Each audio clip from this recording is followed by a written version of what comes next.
نسلوں کی فکر کریں، اپنی اولاد کی فکر کریں. اس تباہی سے، اس آگ سے اپنے آپ کو بچاؤ، اپنی اولادوں کو اور اپنی نسلوں کو بچاؤ، ورنہ کوئی گھر خالی نہیں رہے گا. کیا مرد اور کیا عورتیں ساری کی ساری اس تباہی کے اندر اس آگ کی لپیٹ میں آ جائیں گے. اس کے لیے اگر آپ نے نمونہ دیکھے تو پنجاب کے حالات آپ دیکھو. فرش التراب يضمني وهو غطاء.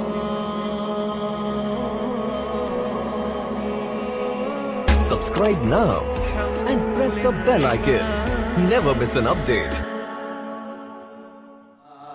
أن هدانا الله ونشهد أن لا إله إلا الله وحده لا شريك له ونشهد أن سيدنا وسندنا وحبيبنا وشفيعنا وطبيبنا ومولانا محمدا عبده ورسوله.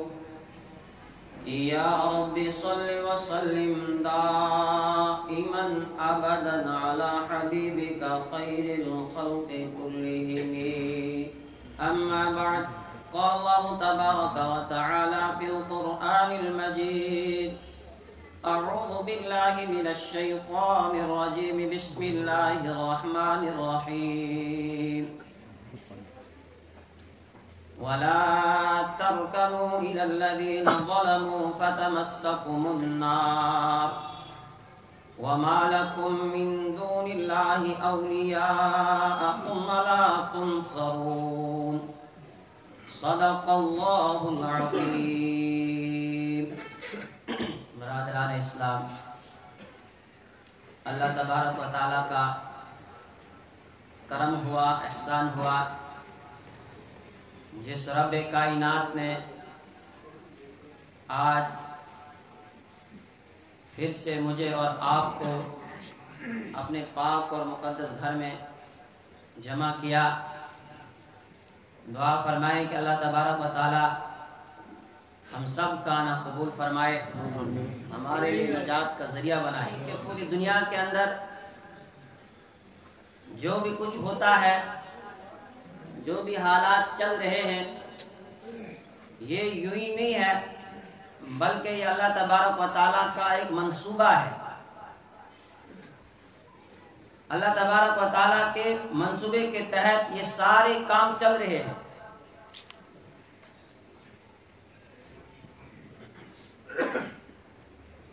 انسان بھی منصوبہ بناتا ہے، انسان بھی تدبیر کرتا ہے. اللہ تبارک و تعالیٰ بھی اپنا منصوبہ بنا رہا ہے، لیکن پروردگار کا جو منصوبہ ہے وہ کامیاب ہے. اللہ کی تدبیر سب سے بہتر تدبیر ہے، اس سے بڑھ کر کسی کی تدبیر نہیں ہو سکتی. اور اس پر پھر مختلف حالات میں نے آپ کے سامنے رکھے تھے. رحمت دو عالم صلی اللہ علیہ وسلم کے ساتھ کیا حالات پیش آئے.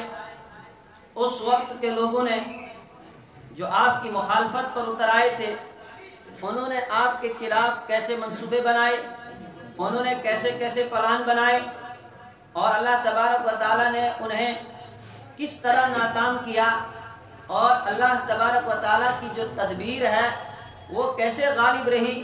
اللہ تبارک و تعالیٰ نے ایمان والوں کو کیسے غلبہ عطا کیا، اور قیامت تک آنے والے انسانوں کے سامنے ایک نمونہ پیش کر دیا گیا.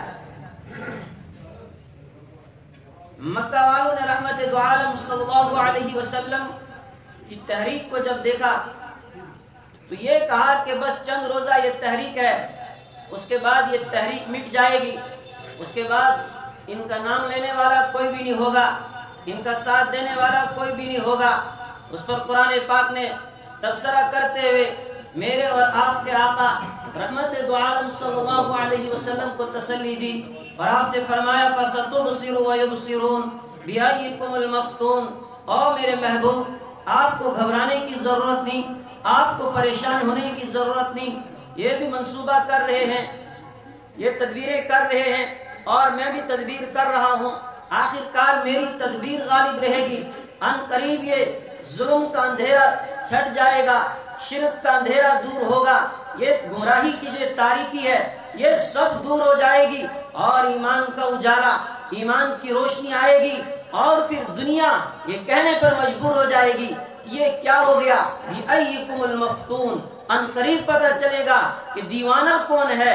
آج آپ کو دیوانہ کہتے ہیں، میرے محبوب آپ کو گھبرانے کی ضرورت نہیں ہے، حالات ان قریب تبدیل ہونے والے ہیں، اور جب تبدیلی آئے گی تب پتہ چلے گا کہ کون جو ہے حق پر تھا اور کون غلط راستے پہ تھا، یہ ان قریب چھٹائی ہونے والی ہے۔ حالات نے کس طرح کروٹ لی، کس طرح حالات بدلے، اور قرآن پاک میں اللہ تبارک و تعالی ہمیں ایک نصیحت کر کے جا رہا ہے۔ اللہ کہہ رہا ہے کہ میرے بندو تمہیں حالات کا سامنا کرنا ہے، اپنے ایمان کی حفاظت کرنی ہے، اور کس طرح حفاظت کرنی ہے، جو تعلیمات اس وقت رحمت دو عالم صلی اللہ علیہ وسلم کو دی گئی، وَدُّوا لَوْ تُدْهِنُ فَيُدْهِنُونَ وَلَا تُطِعْ كُلَّ حَلَّافٍ مَّهِينٍ هَمَّازٍ مَّشَّاءٍ بِنَمِيمٍ مَّنَّاعٍ لِّلْخَيْرِ مُعْتَدٍ أَثِيمٍ۔ او میرے محبوب، یہ لوگ یہ چاہتے ہیں کہ آپ ان کے لیے کچھ نرم پڑ جائیں، آپ دین کے معاملے میں ان کے ساتھ کوئی سمجھوتا کریں، آپ سختی کے ساتھ جو ان کے ساتھ پیش نہ آئیں، لیکن نہ میرے محبوب، کوئی سمجھوتا نہیں، بلکہ آپ کو جو حکم دیا گیا ہے فَاصْدَعْ بِمَا تُؤْمَرُ وَأَعْرِضْ عَنِ الْمُشْرِكِينَ۔ او میرے محبوب، جو کچھ آپ کو حکم دیا جا رہا ہے اس پر کوئی سمجھوتا نہیں، بلکہ آپ ڈنکے کی چوٹ اعلان کر دیں، آپ کو ڈرنے کی ضرورت نہیں۔ اِنَّا كَفَيْنَاكَ الْمُسْتَهْزِئِينَ۔ او میرے محبوب، یہ جو آپ کا مذاق اڑا رہے ہیں، یہ جو آپ پر ہنس رہے ہیں، یہ جو آپ کو تانے دے رہے ہیں، یہ جو آپ کو ساحر کہتے ہیں، یہ جو آپ کو دیوانہ کہتے ہیں، یہ جو آپ کو مجنون کہتے ہیں، اِنَّا كَفَيْنَاكَ الْمُسْتَهْزِئِينَ، ہم کافی ہیں آپ کی طرف سے بدلہ لینے کے لیے۔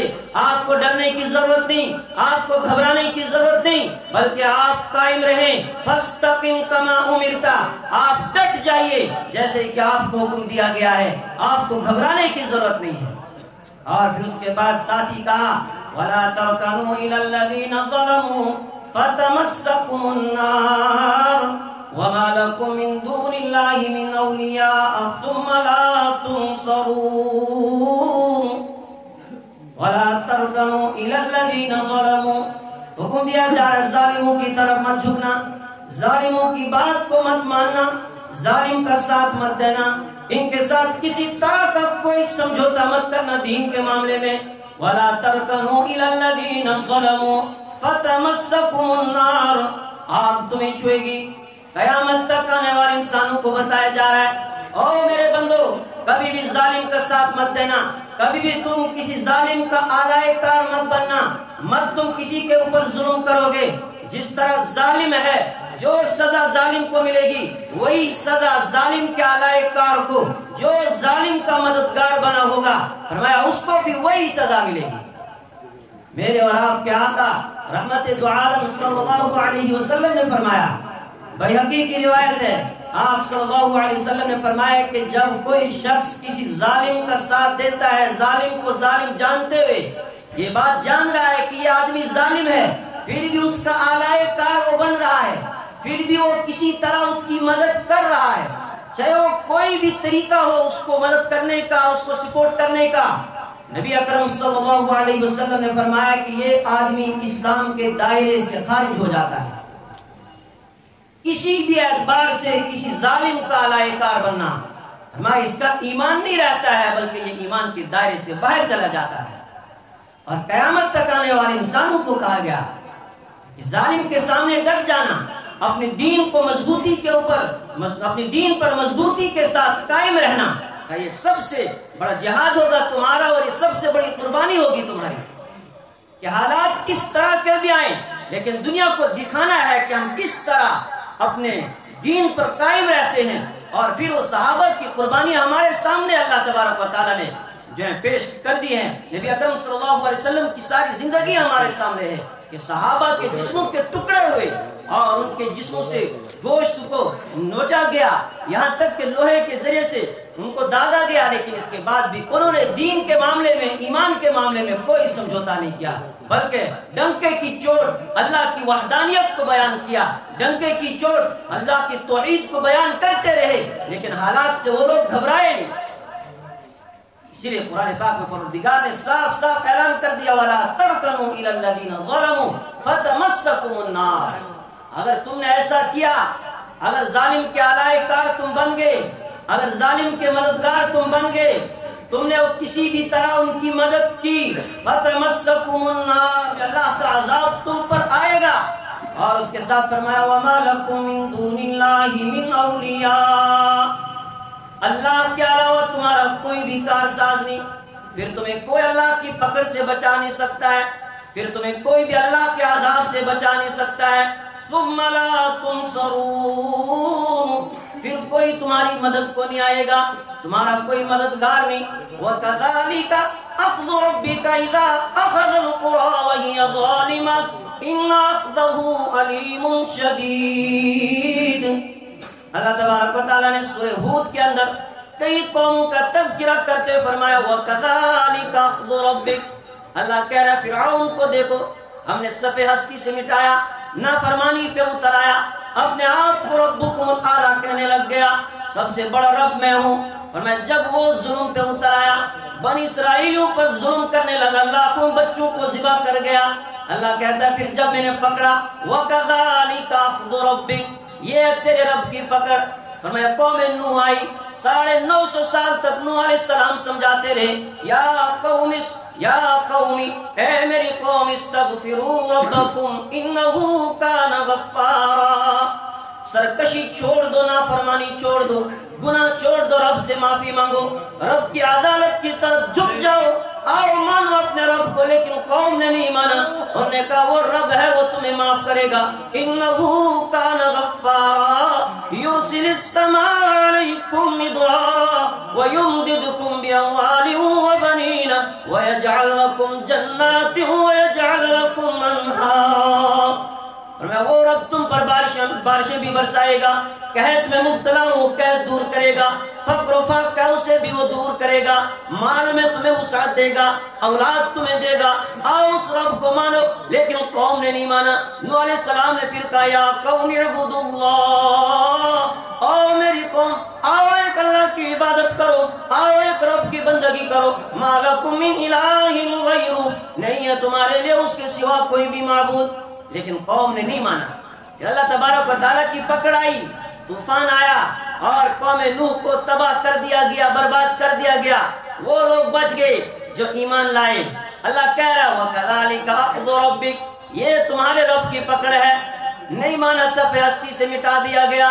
اس کے بعد پھر پروردگار نے قوم عاد کا ذکر کیا۔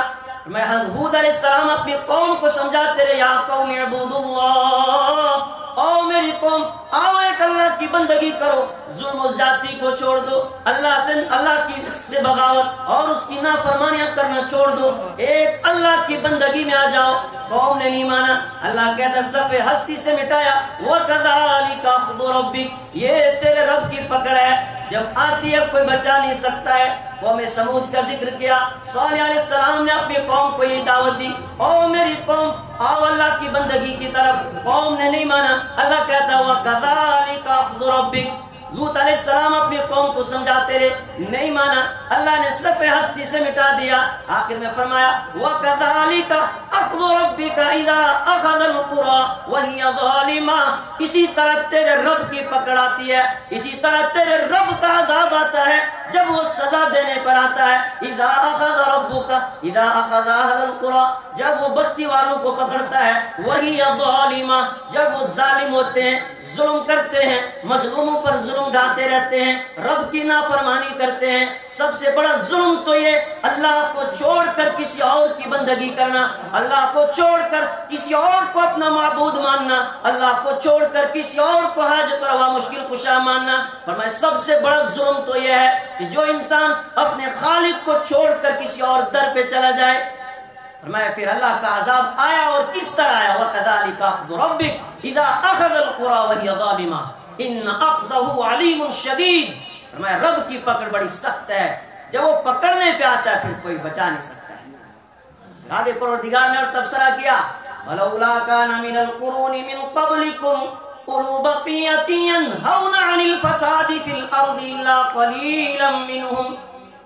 فرمایا کیوں نہیں تھے ان پہلے لوگوں میں، ان پچھلی امتوں میں کیوں نہیں ایسے عقل مند ایسے دانش مند لوگ تھے جو لوگوں کو کہتے ظلم کرنا چھوڑ دو، فساد مچانا چھوڑ دو، آؤ ایک رب کی بندگی اختیار کرو، گناہ کرنا چھوڑ دو. فَلَوْلَا كَانَ مِنَ الْقُرُونِ مِنْ قَبْلِكُمْ أُولُو بَقِيَّةٍ، ان قوموں میں جو تم سے پہلے گزر گئی کاش ان میں کچھ دانش مند لوگ ہوتے جو لوگوں سے کہتے آؤ ایک اللہ کی بندگی کی طرف، ظلم کرنا چھوڑ دو، فساد مچانا چھوڑ دو، ایک رب کو مانو.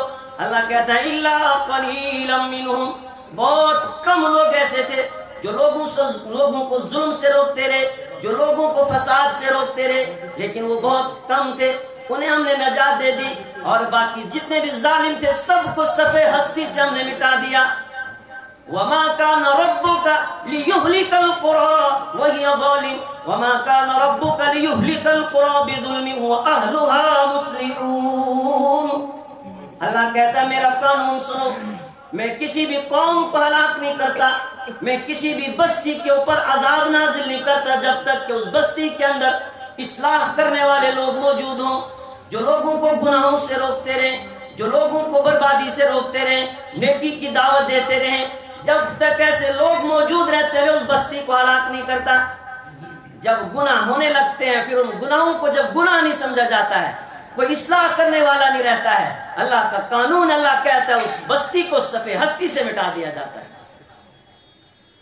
نبی اکرم صلی اللہ علیہ وسلم کے ایک حدیث، آپ صلی اللہ علیہ وسلم نے فرمایا کہ جب کسی قوم کے اندر کوئی آدمی گناہ کرتا ہے، اگر باقی لوگ اس کو اس گناہ سے روکیں گے تو یہ قوم اللہ کے عذاب سے بچ جاتی ہے. لیکن جب وہ باقی لوگ تماشا دیکھتے ہیں، ان کے سامنے گناہ ہو رہا ہے لیکن انہیں کوئی فکر نہیں ہے، انہیں کوئی ٹسے مس نہیں، اللہ کہتا ہے پھر اللہ کا عذاب آتا ہے. اللہ کہتا ہے پھر میں اس بستی کو، اس قوم کو تباہ کر دیتا ہوں، برباد کر دیتا ہوں. بخاری کی حدیث میرے اور آپ کے آقا رحمت دو عالم صلی اللہ علیہ وسلم نے مثال دے کے سمجھایا. فرمایا ایک وہ آدمی جو کسی قوم میں رہتا ہو، گناہ کرتا ہو، اور باقی لوگ جو اس کے گناہ کو دیکھ کر خاموش ہیں، اس کا تماشا دیکھ رہے ہیں.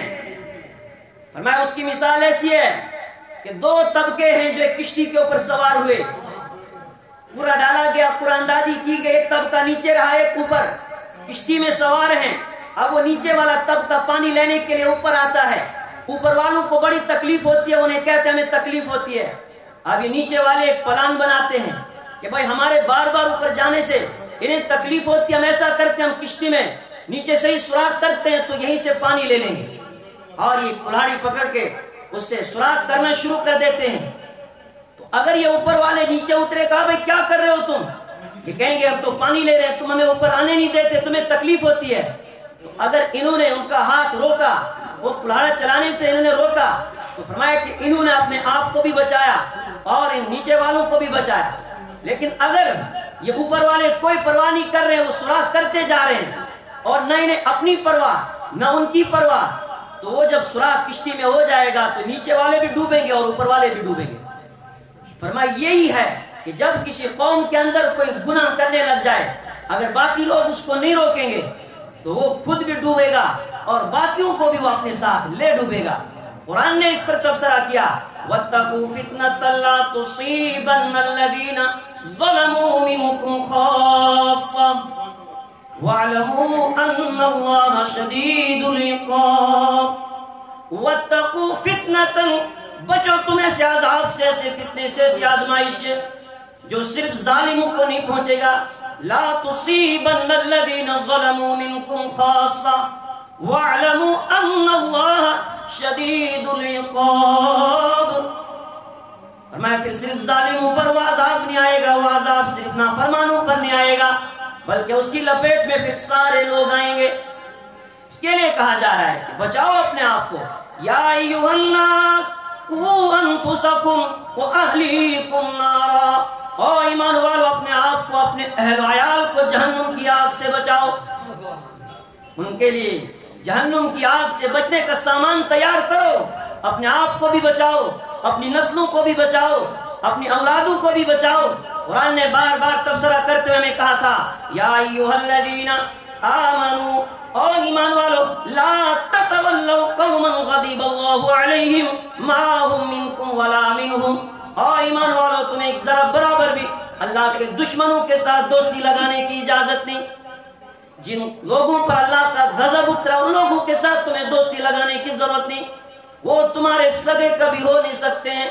ما هم منکم ولا منہم، وہ تمہارے کبھی بن نہیں سکتے، وہ تم سے کبھی راضی ہو نہیں سکتے. ایسے ظالموں کے ساتھ تمہیں دوستیاں لگانے کی ضرورت نہیں ہے، بلکہ تم اپنے دین پر قائم رہو اگر تم اللہ کے عذاب سے بچنا چاہتے ہو. جابر رضی اللہ تعالی عنہ کی ایک حدیث، جابر رضی اللہ تعالی عنہ فرماتے ہیں نبی اکرم صلی اللہ علیہ وسلم نے فرمایا اللہ تبارک و تعالی نے جبرائیل کو حکم دیا کہ جبرائیل جاؤ فلاں بستی ہو، الٹ دو ان کی نافرمانیوں کی وجہ سے، ان کو تباہ کر دو ان کے گناہوں کی وجہ سے. جبرائیل علیہ الصلوۃ والسلام نے عرض کی اللہ اس بستی کے اندر تیرا ایک ایسا بندہ ہے جس نے پلک جھپکنے کے برابر بھی آپ کی نافرمانی نہیں کی، کیا اسے بھی میں تباہ کر دوں؟ کیا اس پر بھی عذاب ڈال دوں؟ اللہ تبارک و تعالی نے فرمایا جبرائیل جاؤ اس بستی کو الٹ دو، سب سے پہلے اسی شخص پر اس بستی کو پلٹ دینا اور اس کے بعد باقی لوگوں کے اوپر. اس لیے کہ وہ اپنی نماز پڑھتا رہا، وہ اپنی تلاوت کرتا رہا، اس نے دوسروں کو روکا نہیں. روکنے کی تو دور کی بات ہے، کبھی اس کے چہرے کے اندر تبدیلی بھی نہیں آئی کہ قوم نافرمانی کر رہی ہے اور وہ اپنی نمازوں میں لگا رہا. میرے ایمانی بھائیوں، جس طرح ہم نے اپنا ایمان بچانا ہمارے لیے فرض، اسی طرح اپنی نسل کے، اپنے نوجوانوں کے جو آنے والی نئی جنریشن ہے، نئی نسل ہے، ان کے ایمان کی فکر کرنی ہے. ورنہ جس طرح تباہی چل رہی ہے، جس طرح ہمارے نوجوان نشے میں مبتلا ہو رہے ہیں، اور یہ یوں ہی نہیں بلکہ ایک منصوبے کے تحت نئی نسل کو تباہ کرنے کی ایک سازش رچی جا رہی ہے. نوجوانوں کو نشے کی طرف دھکیلا جا رہا ہے. ورنہ وقت کی حکومت کا فرض یہ بنتا ہے کہ وہ لوگوں کو، نوجوانوں کو نشے سے روکے.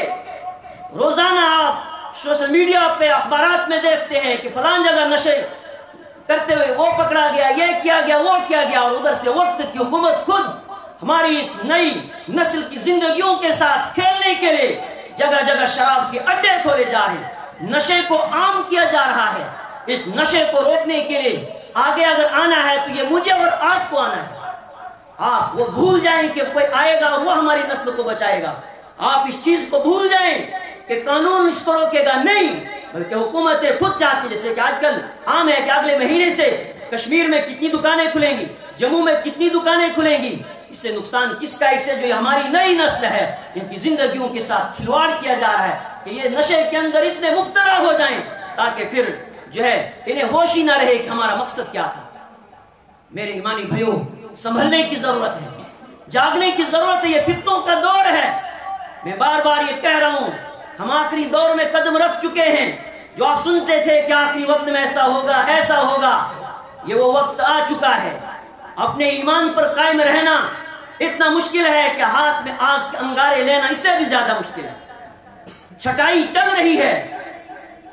اللہ تبارک و تعالیٰ نہ میرا محتاج نہ آپ کا محتاج، ہم اللہ کے دین کے محتاج ہیں. اس لیے اپنی بھی فکر کریں، اپنی نسلوں کی فکر کریں، اپنی اولاد کی فکر کریں. اس تباہی سے، اس آگ سے اپنے آپ کو بچاؤ، اپنی اولادوں کو اور اپنی نسلوں کو بچاؤ، ورنہ کوئی گھر خالی نہیں رہے گا. کیا مرد اور کیا عورتیں ساری کی ساری اس تباہی کے اندر، اس آگ کی لپیٹ میں آ جائیں گے. اس کے لیے اگر آپ نے نمونہ دیکھے تو پنجاب کے حالات آپ دیکھو.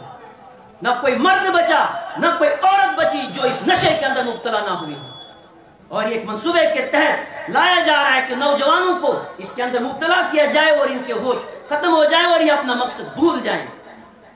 اللہ سے دعا فرمائیں کہ اللہ تبارک و تعالی ہمیں ایمان پر استقامت نصیب فرمائے. اللہ تبارک و تعالی ہمیں دین کی صحیح سمجھ عطا فرمائے. وآخر دعوانا الحمدللہ.